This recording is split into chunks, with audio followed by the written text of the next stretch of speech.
5, 4, 3, 2, 1. Hello, welcome back, everybody. Can you just give me some notification in your chat if you are with us? If you're having trouble, you may need to go back to the lobby and refresh and make sure the time on this presentation says 2:30 and then join. Hi, Kavitha.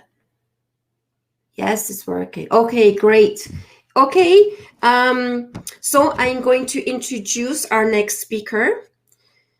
Our next speaker is Kristina Flavier. She is a senior scientist in the physical sciences group from Freethink Technologies Incorporated in Brantford, Connecticut. Her focus is on understanding the factors that influence physical and chemical stability and supports clients in solving complex stability problems. She uses the Accelerated Stability Assessment Program, ASAP, nicely named, approach and Freethink's ASAP Prime software to predict shelf life and recommend optimal packaging conditions for products in the pharmaceutical, food, and consumer healthcare industries. So I'd like to hand you over to Kristina, who was now going to give us her talk entitled Predicting Shelf Life with the Accelerated Stability Assessment Program, ASAP and ASAP Prime. Thank you, Kristina. Yes, thank you. Okay, so today I'll be discussing the ASAP approach and ASAP Prime software, which is what we used for the modeling. So to quick outline of what I'll be talking about today. The first part of my talk will concern ASAP to predict stability. So in particular, I'll be going over the kinetics of degradation, the isoconversion approach, which is what we actually use to determine what the shelf life will be, the humidity modified Arrhenius equation, and the statistics, which make up a big part of the ASAP predictions. After that, I'll be going through two case studies. The first one will be looking at degradant growth, with a focus on the effect of packaging. And the second case study will be looking at color change. So the first question is, what is ASAP? So ASAP is a method of predicting stability, predicting long-term stability in a much shorter time frame. So the way we go about this is first, the product, API drug product, is exposed to high stress conditions outside of packaging, so under open conditions. Because the goal is to finish the study quickly, we go to a higher temperature range. Usually this is 40 to 80 or 90 degrees Celsius. And the relative humidity range spans the entire range from about 0 to 80% RH.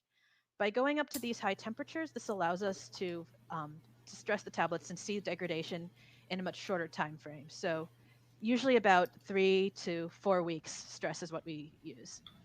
At the end of that stressing period, we measure the shelf life limiting characteristic, whatever that might be. So anything that follows the Arrhenius equation can be used with ASAP. Most often, that's related growth of related substances or loss of assay, though we have also done color and dissolution studies. Viscosity and probiotics also follow the Arrhenius equation. So once all of this data is in hand, you can put it into the ASAP Prime software and apply the effects of packaging to determine what the shelf life is going to be. Kristina, sorry to interrupt you. We've had a request. Could you just speak a little bit louder, please? Yeah, I tried moving the microphone a little bit closer. Is this okay? That's a little bit better. Can you do that same thing again, or? This is about as close I think as I can get it. Okay, it does. It did help. It did help what you did. Thank you. Mm-hmm. Okay. So the advantages of the ASAP approach, because we're stressing at a number of temperature and relative humidity conditions, this allows us to deconvolute these two factors. So we get a fundamental understanding of the temperature and humidity dependence for your particular product. This means that if you're considering a change in packaging, most often that's going to be related to the relative humidity that your product experiences. Since we know the relative humidity dependence of degradation, then you can say, okay, this is how it's going to affect the shelf life. Similar for excursions, because we know what the temperature dependence is or the RH dependence, you can say, okay, if it sees a higher temperature for 1 week or 2 weeks, how is that going to affect degradant growth? It also aids solutions for stability problems. It can say if would you be able to make your target shelf life with a packaging change, or are you going to need to go to a lower temperature? Um, the other big advantage is the speed. So if the traditional ICH approach requires testing for at least 6 months, up to 2 or 3 years to set shelf life, an ASAP study, as I said, it's usually a 3 to 4 week stressing and then analysis and modeling. So in about 5 to 6 weeks, you can know if this formulation in this packaging at this storage condition is predicted to make your 2 or 3 year shelf life. Um, so talking about the kinetics of degradation. So accelerated aging approaches that have been used in the past are often not predictive of real-time stability. In part, this is because a lot of products show complex kinetics that can't be fit to a linear approach. There's a few different reasons for that. I'll go through a few examples here. One of them is heterogeneous kinetics. So, for example, if you had a tablet consisting of API, say crystals of API and excipients, if you had a molecule of API that's in the center of this crystal, the assumption is it's going to be pretty stable. It's going to see a little bit of slower degradation. So that's what this red line here is. This might be the rate of degradation for API inside that crystal. On the other hand, if there's a molecule at the outside of this crystal that's in contact with the excipient, in general, that is going to exhibit faster degradation. So that's the green line here. But the other thing to consider is that there's only so much API that's in contact with excipients. As that gets exhausted, then the rate of degradation begins to slow down. But of course, we don't measure the degradation of individual API molecules. So what we actually see when we do an analysis on a drug product is a combination of these two degradation rates. So it can be like this blue line here. So you see, it's neither simple kinetics and it's not linear either. Another example is the case of secondary degradation. So here, if you have a drug that degrades to a primary degradant, this light blue line here, that degrades further to a secondary degradant, the dark blue line. As the primary degradant starts degrading, the amount that you measure, the rate at which it grows, seems to slow down because it's being consumed.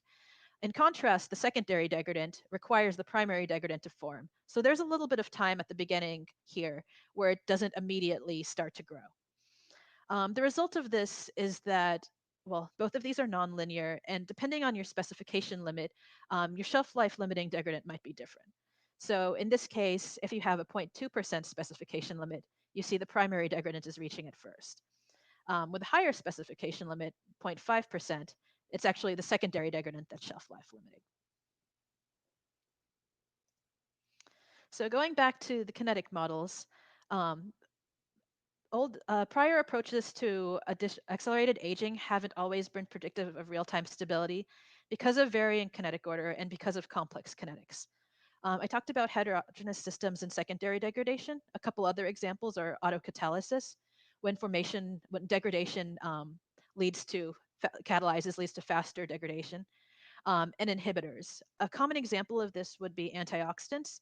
Um, if your API is prone to oxidative degradation, then it's not going to see much oxidation until the antioxidants are completely exhausted. So you would have a lag phase before you see the oxidative degradants start to grow in. So the question becomes, can you perform kinetic model in the absence of detailed kinetic studies? And so the approach that we use for ASAP is called isoconversion. So this graph is just an example of how accelerated stability studies have been conducted in the past. We can focus over here, where there's just a single time point, in this case at 21 days, and multiple different temperatures. So we measure at this 21-day time point and say, okay, at 70 degrees Celsius, we see about 0.8% degradation. Because we only have this single point, the best estimate of the rate of degradation we can get is the slope of this line, the 0.8% degradation over 21 days. So about 0.04% degradant per day. And then this is done for the 70 degrees, 60 degrees, 30-degree temperature. The problem here is that with a single time point, we're assuming linear behavior. You can see in practice that these dark lines here, the solid lines, show what the degradation behavior might actually be. It might be a curve, it might not be linear at all. So here we're actually hitting the specification limit much longer than we're calculating from this constant time point measurement. So what happens when we fit those rate constants to the Arrhenius equation? It appears very non-Arrhenius. We don't have a nice linear fit between 1 over temperature. This means that we can't use the high temperature results to predict shelf life at the relevant storage conditions. So what the isoconversion approach is, isoconversion is the time to the edge of failure. So this is measuring as accurately as possible the time to reach the specification limit, whatever the specification limit might be. So growth of a specific degradant, total degradant, loss of potency, so on. So here you can see we're looking at the same kinetic forms. Again, we have these curved shapes at 70 degrees, 60 degrees, 30. But here we're measuring at multiple different time points and trying to find as accurately as possible when we reach this specification limit. So in this case, the rate that we're calculating is the specification limit, 0.5%, divided by the time to reach the specification limit. So 0.17% per day is what it comes out to here. You'll notice in this case, because we're measuring the time to reach the specification limit, it doesn't matter what the kinetics are to reach this point. Whether we have a curve shape or whether we have a line, as long as the time to reach the specification limit is the same, then the calculated K does not change. So when we use the K values calculated in that way, we do get a good fit to the Arrhenius equation. And that allows us to predict the shelf life at lower temperature conditions, irrespective of the kinetic form. Going back to the Arrhenius equation. So this is the traditional form. Ln K, where K is the rate constant, the specification limit over the isoconversion time, equals Ln A. This is the intercept. This is going to vary depending on the formulation, on your API, a bunch of different factors, minus EA over RT. So the EA over RT here is the temperature, it's the temperature term. EA is the activation energy. Um, based on, and this based on the EA, then you might have a low or high temperature dependence of degradation. Basically saying, as your temperature changes, what is the impact of that going to be on your degradation behavior? Um, in ASAP, we actually incorporate one additional term, which is the humidity sensitivity factor. So this is B times the relative humidity.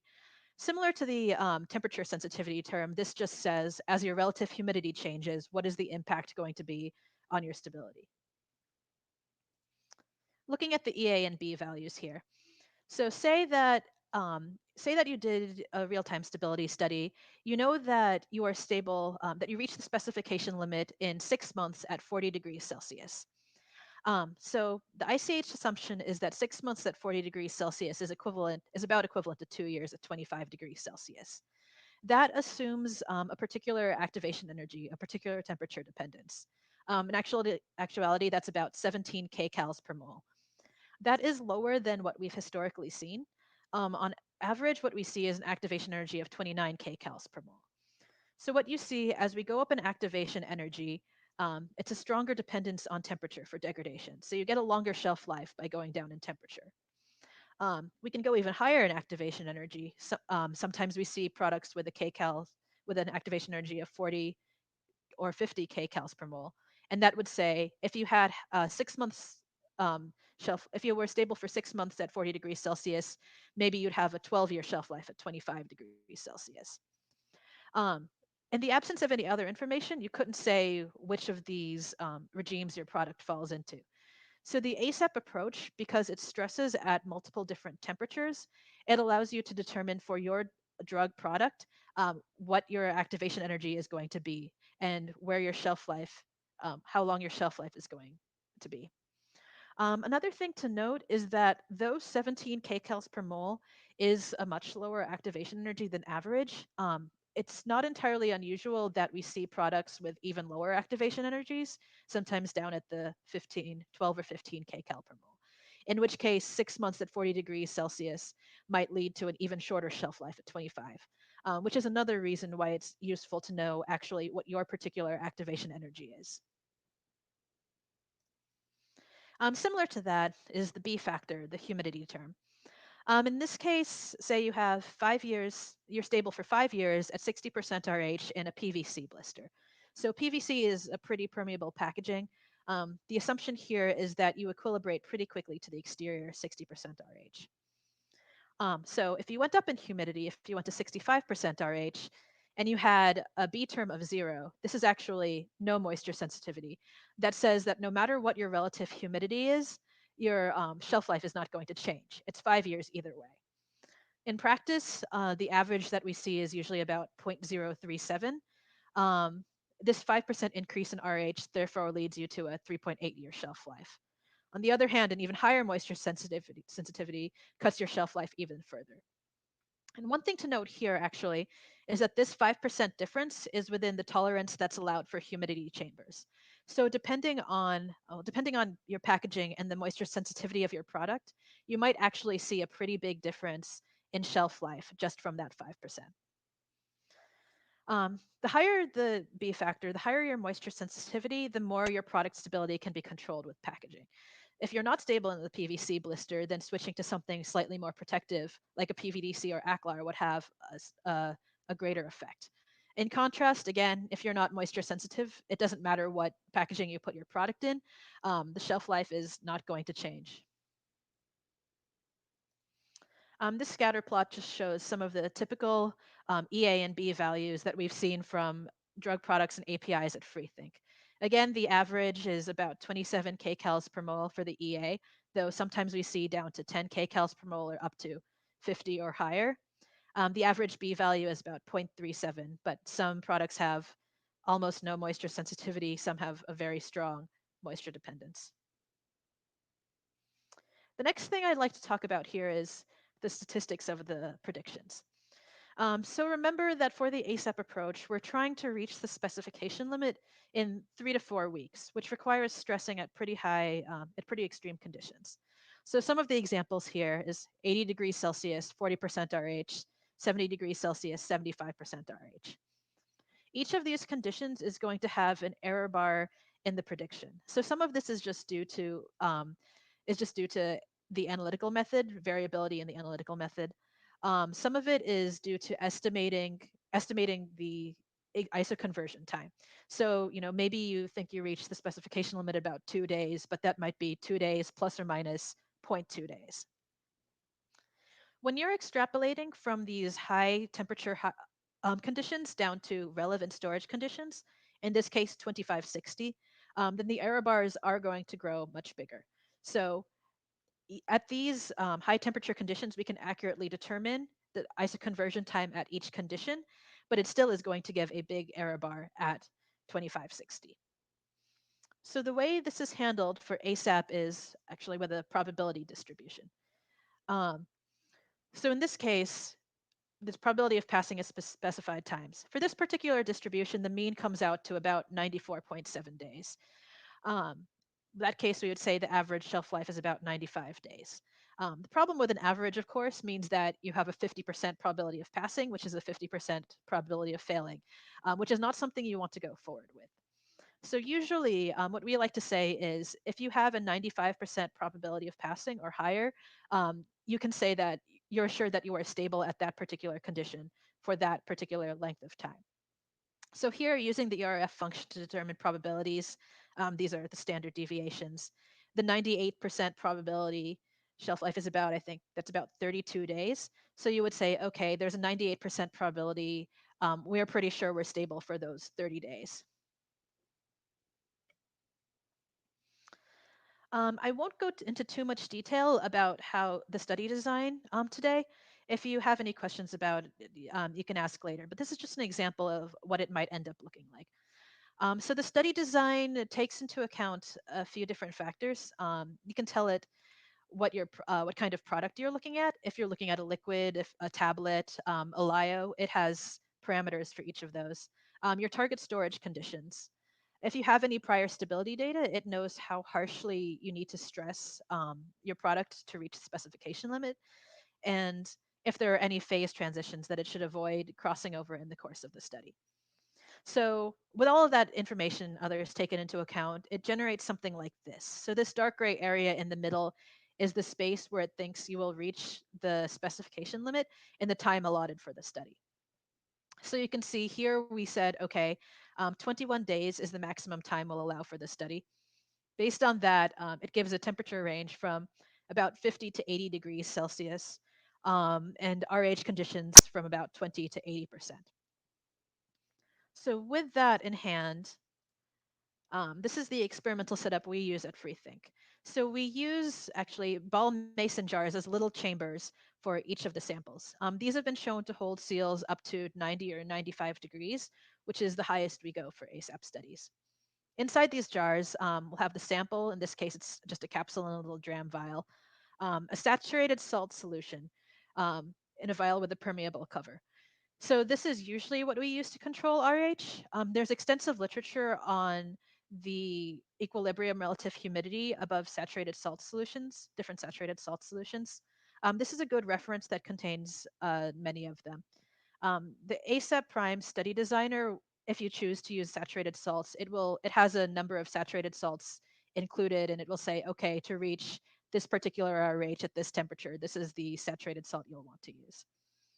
And the last thing in this example is just a temperature relative humidity data logger to be sure that you reached the target values. Okay, from there I'd like to go on to the two case studies that I have today. The first case study concerns growth of a degradant in tablets. So this is data for a model tablet drug product that was produced at FreeThink. Um, So on the top panel here, this is the actual experimental data on degradation that we collected. The 0-day time points are 3 replicates of control unstressed tablets. And then from there, you can see some of the stress conditions, like 50 degrees C, 30% RH, 4, 9, 21 days. The first thing we're considering here is what is the shelf life going to look like in the absence of packaging? So if we look at the degradant plot, it's currently set to 25 degrees Celsius, 60% RH, so predicting shelf life at those conditions. And it says for a 2 year, if our target shelf life is 2 years, the pink line here, we are basically not going to make the shelf life. There's a 0.6% probability of passing. The blue line here is the mean shelf life. That's at about 1.1 years. The green and red lines are one standard deviation. So what this is saying is this particular product outside of packaging is not going to make it. One thing you might note is that the specification limit for this is 3%. This is a pretty well-known API, and this is a known degradant, so we can use a high specification limit for this. But in practice, it can also, of course, be used for much slower specification limits. We're often looking at the 0.5% or 0.2% spec limits for degradants. So this is an example of the experimental data for degradation. So you can see each of these plots is a one temperature relative humidity condition. The top left here is 50 degrees C, 31% RH, 50 degrees C, 51% RH, so on. You can see here we're actually getting the green line, the fit to the data. It's linear. So this is a case where we do have linear kinetics. Um, if you remember the goal for an ASAP study design, we would like to measure the time to the specification limit as closely as possible. So there's a few conditions where we have points that are very close to that. So this 50 degrees C, 51% RH, the top center here, we have a 9-day time point, the blue line, the blue dot, and the pink line here is predicting a 9.04 isoconversion time. The one next to it, 6021, again, it's the same. We have a 4-day time point, and it's predicting a 4.3-day isoconversion time. In cases where we are not quite at the specification limit, in all of these graphs, we're actually bracketing it. We have a time point before or above and below the specification limit. So that allows us to interpolate rather than extrapolate the isoconversion time, which gives us smaller error bars. And so if you look at the data, you can see that there's both the temperature and humidity dependence for this degradation. So the top left 5031, we're looking at a 13.7-day time to reach the specification limit. If we go up 20% relative humidity, we are reaching specification limit at 9 days. So as temperature increases, as humidity increases, we are seeing degradation speed up. So then going back to the software, what it does is at each of these stress conditions, we're finding the time to reach isoconversion at each stress condition. That's just what this table here is showing. The third tab up here gives the parameters for the Arrhenius fit. The LNA, again, is the intercept. The EA is the temperature sensitivity. Now remember that the average EA is about 28 kcals per mole, and this is 32. So we're just a little bit above the average temperature sensitivity. The B term is right about average. So the average B term is 0.037. We're at 0.034. This means we can affect our shelf life by putting it in packaging. The last two numbers here, the R squared and Q squared, they're just both measurements of how well the data fit the model. Both of these are a Q squared above zero point 0.7 is generally considered good. These are both above 0.95. So it's saying this is a pretty good model. There's a few other ways in the software to measure this as well. But okay, so the next thing, since it's pretty clear these tablets are not going to make the desired shelf life outside of packaging, next thing to consider is what is the impact of packaging? So for a lot of products, what packaging is going to do is it's going to affect the relative humidity that your product sees over time. In our experience, solid products are usually packaged at about 35% RH. Remember that typical storage conditions might be 2560, 4075. So you'd have a much higher RH outside of the packaging than inside. What this means is that the relative humidity inside the packaging is going to change over time. And this is controlled by the rate at which water permeates inside the packaging, which is the moisture vapor transmission rate, the MVTR. So water comes inside the package based on the MVTR, and then it equilibrates with whatever is contained inside your packaging. So the tablets, if you have, will pick up water. The desiccant will pick up water. In practice, actually, most of the water that goes into packaging is going to end up in tablets or desiccant rather than staying in the headspace. The amount that goes into the tablets is determined. It's by what's called the moisture sorption isotherm. So this just relates the water content of your product or of a solid to the relative humidity. It might say, okay, at 35% RH, your tablets will contain 1% water. So looking at that in the context of the program, um, so if we look at the bottom half of this panel here, so the software contains the ability to basically build your product. It contains information on the moisture sorption isotherms of a bunch of different excipients. So that's what was used here. So you can see it selected API. This is a generic crystalline API, assumed not to take up very much water, microcrystalline cellulose, mannitol, etc. Um, what the software then does is because it has the moisture sorption isotherm of each of these, it takes the weighted average of those to generate the moisture sorption isotherm for the whole product. And so you can see what this plot on the bottom is showing. At 50% RH, then a tablet with this particular formulation is going to contain about 1.8% water. And there are also other options to custom load moisture sorption isotherms. If you have data on your own product or on your own API, that can be included as well.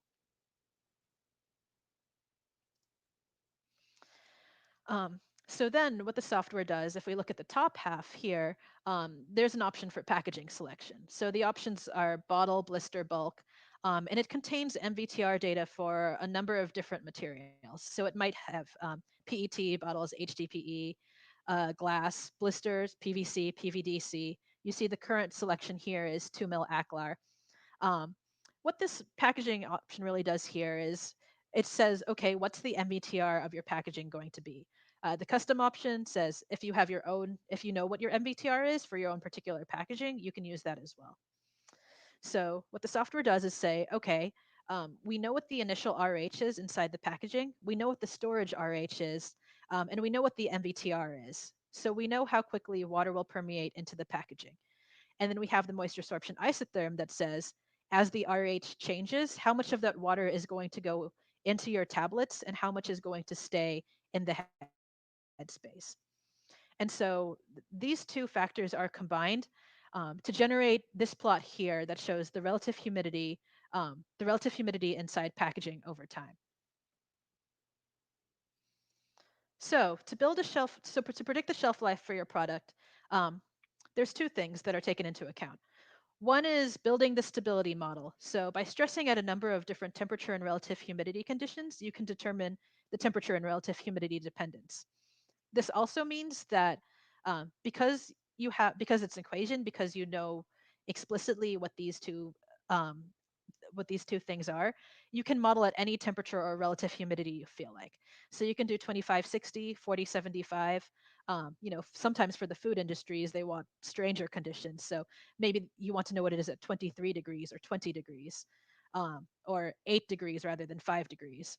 Because you know explicitly what the activation energy and the moisture sensitivity are, you can build the stability model considering any of those.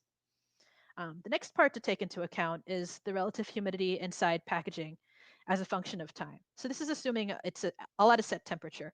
Um, as water permeates into your packaging, as the relative humidity inside the packaging changes, the software says, okay, this is how your degradation rate is going to change. And by combining these two factors, then the stability inside packaging can be predicted. So going back to our tablet example here, again, this is an example of what the shelf life looks like in the absence of packaging.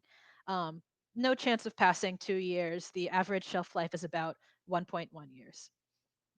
So now what happens if we put it in bottles? So you see now these are in 60 cc bottles containing 10 tablets. The formulation here, it's 200 meg tablets, so 10 200 meg tablets. It's a little bit better. Our average shelf life is up to 1.2 years, but you can see we're still at a 2% probability of passing. Um, Still not going to make that 2 year shelf life. So then what happens if we add desiccant? So over here now we have 1 gram of silica gel desiccant that's incorporated into the packaging, and that makes a huge difference. Now we're at 100% probability of making the 2 year shelf life, and the mean shelf life is over 3 years. So we took those tablets and then put them up at 2560, 3065, and 4075 for 1 year. So here you can see the blue line here is the mean predicted shelf life. The green and red are the error bars. And the black dots are the actual measure percent degradant. So we have a really good match to the model in these cases. Top line here, bottles, no desiccant. Um, you can see actually up to the 4075 at the 6 month time point here, we're up at 40% degradation. um, ASAP, so this approach, if you remember, we're focused on on ISO conversion, the time to reach the specification limit. So we're really looking at the behavior up to the specification limit. Anything past that, if you failed, you failed. It's not really of interest. Even so, we're still within error at the 40% degradation level. Now, when we look at bottles that contain 1 gram of silica gel desiccant, again, we have a really good fit to the model predictions. And we were predicting that we would have the 2 year shelf life at 2560. Okay. So the second case study I'd like to go to here is a little bit more of an unusual case. Sorry to interrupt you. It's just we're already 5 minutes over. Can you wrap this up in a couple of minutes, or is that a good place to Um, stop? Wait, did we start at did we start at 2:30? Yes, actually, Pauline, Oh, I'm so sorry. I'm looking at. I didn't print out this. I'm so sorry. No, it's Carry all right. on. I'm a little I confused. was Okay. looking forward to the Okay. second case study. Okay. Okay. Yeah. Okay. So this is a little bit more of an unusual case. So it's a color ASAP study. So other shelf life limiting factors can be modeled using ASAP and the isoconversion approach. If you remember, if it follows Arrhenius kinetics, then we can model it. Color change is the result of a chemical process and therefore has Arrhenius behavior. So color is an interesting case in that historically it's been judged quantitatively. So you might see an appearance might be, it needs to be white to off white. But at what point does it stop being off white and start being an unacceptable color change? Um, The other thing about color is that while it doesn't necessarily affect how well your product performs. It's often more of a patient compliance question. So color change is not necessarily due to degradation of the API. It might just be something in the coding. But for example, if a patient opens a bottle and sees, okay, these tablets have spots on them, I don't want to take these tablets, then then yes, that is a factor that is going to limit your stability. So, how do we treat color ASAP studies? The first thing to model color, we need to be able to quantify color. We need to be able to set a specification limit so we know when this has failed. The way we do this at FreeThink, we use the CIE L star, A star, B star standard. In this case, L star, well, the L star, A star, B star standard measures color against three axes. L star is dark versus light on a scale of 0 to 100. A star is green versus red, negative and positive axes, and B star is blue versus yellow. In practice, any of the metrics that quantitate color can work with this approach. It looks like it's not displaying properly, but usually what we see is that when color change occurs, there are changes in two or more of these axes. So we actually calculate total color change using the CIE 76 formula. So this is called delta E star, and it's just a metric that measures the change in each of these axes versus a control sample. So what does this actually look like? So for this study, we formulated indigo carmine tablets that contain lactose. So there is a known incompatibility between indigo carmine and lactose. The lactose causes a reduction in the dye that leads to a fading or yellowing of the color. So that's what you can see on the image on the left over here. The bottom sample here is a control sample. It's a nice dark blue. But upon stressing at 80 degrees C, 73% RH for 1 day, we have a whole lot of fading. Um, so when we look at the L star, A star, B star measurements, control compared to the stressed samples, the stressed samples are showing a higher L star, so that's a movement toward the light, toward the whiter. A star is about the same. B star, there's an increase moving toward the positive. So that's a movement from the blue towards the yellow axis. When we calculate the delta E star of these tablets is about 9.3. So for the purposes of the study, we said, okay, we can set a delta E star of 10 as unacceptable color change. Of note, because this is a specification limit we're determining as part of the study, you can set the delta E star to whatever seems appropriate. So if we said this is too much color change, we could use a delta E star of 4, 5, or 6. Delta E star of 2.4 is considered usually just visible color change, but that'll depend on the color you're looking at. Um, so in this particular example, yes, one other thing to note is because the color measurements are actually across and the sample, it averages the color seen in an area. So if you're getting sample spotting, uneven color change, that can also be accounted for just because it's taking the average. So what does this look like? Okay, so again, stressing at high temperature and a variety of relative humidity conditions. This is an example of one particular temperature and RH condition. You might remember in the previous example for degradant growth in tablets that actually had linear kinetics. In this particular case, we see what we call the diffusion fit, where we have faster change at the beginning that slows down over time. And similar to the degradant example, we're plotting the y-axis here is just the change in the stability indicating parameter. In this case, the delta E starred versus time. Experimental data for color change. Again, at several of these conditions, we're bracketing or at the specification limit. This is a 30-day study. In some conditions, like the one I just showed you, we're extrapolating to reach the specification limit. So that leads to a little bit of a bigger error bar. So putting this all together into the Arrhenius equation, we get that the activation energy, the temperature dependence, is lower than average. It's about 23 kcals per mole versus the average of 27. The B value, the humidity dependence, is much higher than average. So remember the average there is about 0.03. We're looking at 0.08. So what this is saying is, putting this in packaging, we should see we should see a difference in the shelf life. And again, the R squared, Q squared, the statistics say that this is a good fit to the model. These 4 plots show the predictions for shelf life at 2560 and 4075 without packaging and in HDPE bottles containing 5 tablets. So you see at 2560, it's an okay probability of passing, about 86% chance of making 2 years. 4075, there's basically no chance, a 0.17% probability of passing. If we put these in packaging, just 5 tablets in a bottle, then we make the 95% probability we want at 2560. Even then, at 4075, we're not going to pass.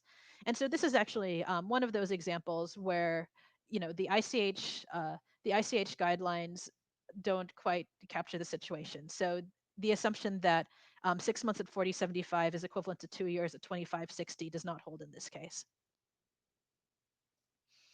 So the real-time data over 9 months for 5 tablets in a 60 cc HDPE bottle. So you can see, again, we have a pretty good match between the experimental data and the model predictions at 2560, 3065, and 4075. And you remember the model predictions said that the tablets would be failing on color when they reached after 6 months at 4075, and that's the case here. So you see the delta E starred here is about 11, passing our specification limit of 10. So to conclude, accelerated stability can be applied effectively to set shelf life with ASAP Prime using the ISO conversion approach, so focusing on the time to reach the specification limit, accounting for both moisture sensitivity and temperature sensitivity, and using statistics to account for the extrapolation down to lower temperature conditions. ASAP can be used to accurately predict shelf life limiting parameters in packaging. In this case, I showed examples of degradant growth and color change. And ASAP Prime enables better decisions to be made in a much shorter time frame. Okay, so I'd like to acknowledge the teams who worked on both of these case studies for the related substances and color case studies. Ken and my colleagues at Freethink, IPA for hosting this conference, and then all of you for listening. Thank you. I think we'll get to questions later this afternoon.